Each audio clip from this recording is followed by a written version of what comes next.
ආදරෙන් පිළිගන්නවා කවි හෝම් කිචන් YouTube channel එකට. අද මම ඕගොල්ලන්ට ගෙනාවේ ඉතුරු වුණු බත් වලින් හදාගන්න පුළුවන් රසවත් දොඩොල් රෙසිපි එකක්. මේක හදන්න හරිම ලේසි. විනාඩි 15ක් වගේ කාලයක් තමයි මට ගියේ. ඉතින් සාම්ප්‍රදායික දොඩොල් එක වගේම රසට තියෙනවා.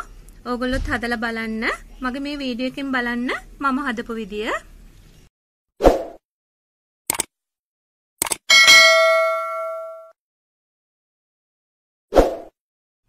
අපි බලමු අවශ්‍ය දේවල්. බත් අරගෙන තියෙනවා මෙෂරින් කප් දෙකක්. මෙෂරින් කප් නැත්නම් අඬු කෝප්ප දෙකක් අරගන්න. මම මෙතන අරගෙන තියෙන්නේ කැකුළු හාල් වල බත්. උක්කු පොල් කිරි අරගෙන තියෙනවා මෙෂරින් කප් 3ක්. සීනි මම අරගත්ත ග්‍රෑම් 250ක්. රතු සීනි තමයි මම නම් අරගත්තේ. කරදමුංගු දෙක තුනක් තලලා මේ විදිහට අරගන්න. පොල් තෙල් ඕන කරනවා. පොල් තෙල් අරගන්න මේ තේ හැඳි 3ක්. කජු ටිකක් අරගෙන තියෙනවා චූටියට කපාගෙන. මුලින්ම අපි බත් ටික දාගමු දෙන්න ජායකට.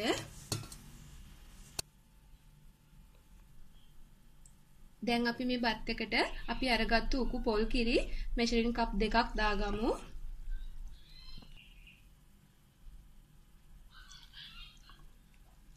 දැන් මේක අපි හොඳට බ්ලෙන්ඩ් කරගන්න ඕනේ හොඳ උකු මිශ්‍රණයක් එනකම්. මම බත් ටික හොඳට බ්ලෙන්ඩ් කරගත්තා. මේ තියෙන බ්ලෙන්ඩ් කරගත්තු බත් ටික අපි මේකට ඉතුරු පොල් කිරි ටිකක් දාලා හොඳට කලවම් කරලා පැත්තකින් තියාගමු. ඒකල අපි අපේ සීනි ටික කැරමල් කරගන්න ඕනේ. අපි බලමු කොහොමද කරන්න කියලා.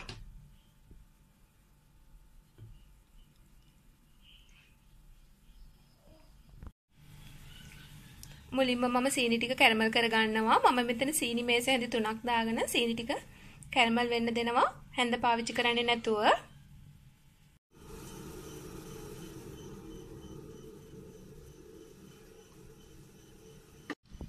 සීනි ටික ටිකක් තද පාටක් එනකම්ම කැරමල් කරගන්න ඕන. එතකොට තමයි අපිට දොඩොල් එකේ ලස්සන පාටක් එන්නේ.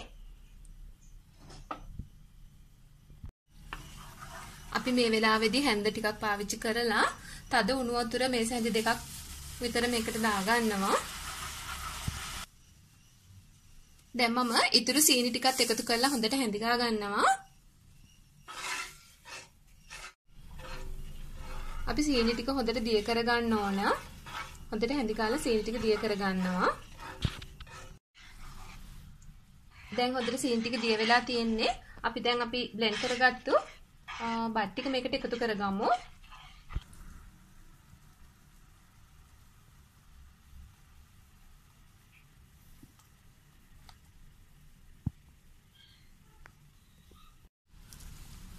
අපි බත් ටික දාගත්තට පස්සේ හොඳට කලවම් කරන්න ඕන.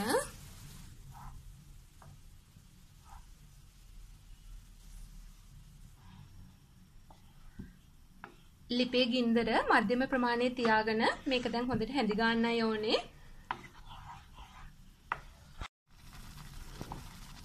දැන් මේ හරියටම විනාඩි 3කට පස්සේ දැන් මේ විදිහට බුබුලු දාගෙන එනවා.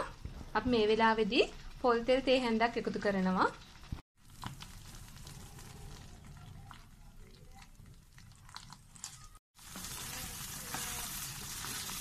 මේ හරියටම විනාඩි 10කට විතර පස්සේ දැන් මේ විදිහට මිශ්‍රණය එකට එකතු වෙනවා. මේ වෙලාවේදී අපි තවත් පොල් තෙල් තේ හැන්දක් එකතු කරනවා.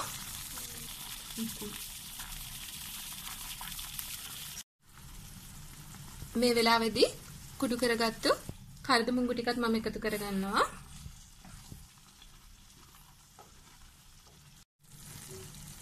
අපි මේකට කජු ටිකකුත් එකතු කරගන්නවා. ඔයාලා ළඟ තියෙනවා නම් විතරක් කජු එකතු කරගන්න. කජු නැතුවත් මේක හරි රසයි.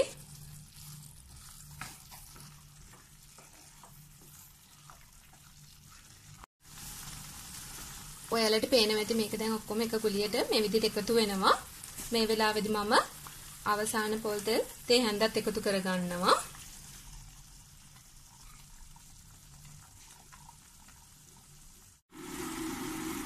අපි දැන් අපේ දොඩොල් එක හදාගෙන ඉවරයි. අපි දැන් මේක ට්‍රේ එකට දාලා කෑලි කපා ගමු. නිවෙන්න තියලා කෑලි කපා ගන්න පුළුවන් දැන් මේක. අපි දොඩොල් එක දාගන්න ට්‍රේ එක ඔයිල් ටිකක් ගාලා ප්ලාස්ටික් කරගමු.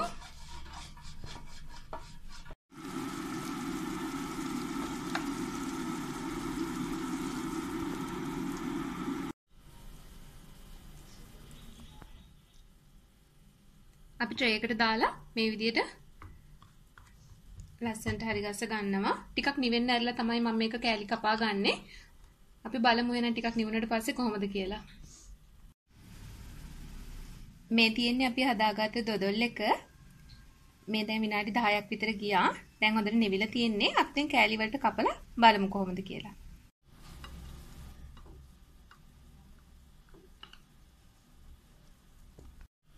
ඔන්න යාළුවනේ මේ තියෙන්නේ අපි ඉතුරුණු බත් වලින් හදාගත්ත දොදොල් ටික.